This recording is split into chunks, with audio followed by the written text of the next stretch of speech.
Thank you and welcome to the show this morning. The topic this morning is the Methodist Church and historical black institutions of higher education. And of course, we have with us to talk about the Methodist Church and higher education, Dr. Cynthia Hobson. And Dr. Hobson will give us additional information in reference to her background, education, and some of your experiences, Dr. Hobson, that brought us together this morning. And what we'd like to do is to talk about over the first segment some of the things that you've been involved with and some of your publications, because we know that not only are you an administrator with the United Methodist Church, but you're also a great author. And so let's talk about you within that context, your experiences and your profile within that context. Thank you, Dr. Haney, for having me here. I'm in my 6th year as Assistant General Secretary for the Black College Fund and Ethnic Concerns. I have one of the longest titles in the whole United Methodist Church. But I'm a journalism educator by training. Was Associate Professor of Journalism at the University of Memphis for 10.5 years before I came here to Nashville to work. Started out in radio 130 years ago and had to go to college because I had not gotten an undergraduate degree, and went to Clark when it was just Clark College, and now it's Clark Atlanta University, and got a bachelor's degree in mass communications and started working in media. Had a great time with that, and I really miss my students these days, but really enjoy the work that I'm doing here for the United Methodist Church. Got into writing books simply by accident. I grew up in Haywood County in Stanton, Tennessee. Haywood County is home to Tina Turner and Tony Delk and Alex Harvey of Delta Dawn fame, and was growing up there in the country. In the cotton field, the tea field, and so forth and so on. And so I guess it must have been about 1987 when the school in our community closed, and I called the editor of the local newspaper there in Brownsville and asked if it would be okay if I wrote some reflections about the school. Didn't really understand the history of the school, except it had been in my community all my life. And so she said, sure. And so I wrote that article and got such positive feedback from it. I talked to the editor again and said, well, how about if I just write some reflections from time to time about growing up in rural West Tennessee.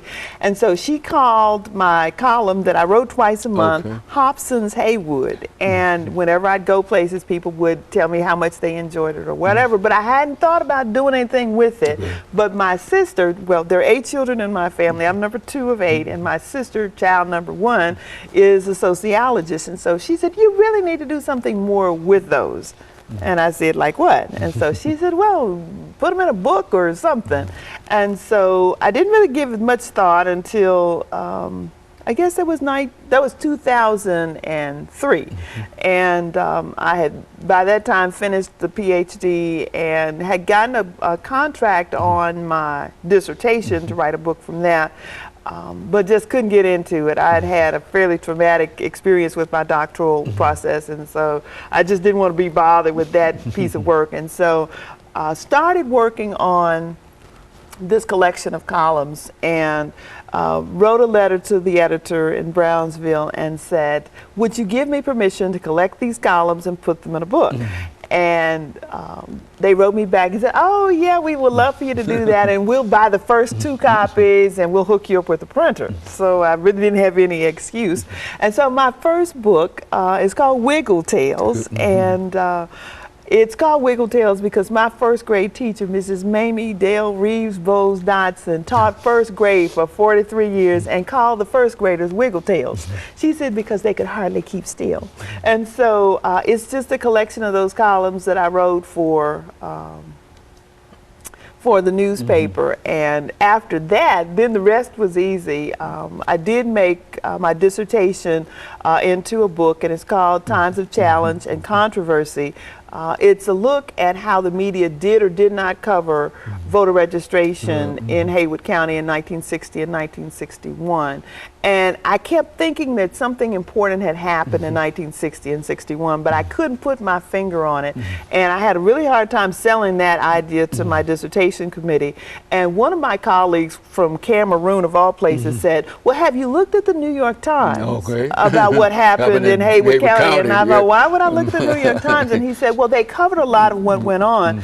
And I was amazed. I looked, and there were all kinds of stories about what had happened in Haywood and Fayette County with the tent city and how poor folks and got evicted boycotting and how they were evicted from their homes during in your hometown. Absolutely, That's right. during the winter of 1960 and 61. And so once let's have this first commercial break. Oh, okay. And of course, we'll be back with our audience following this very, very short commercial break. Yeah.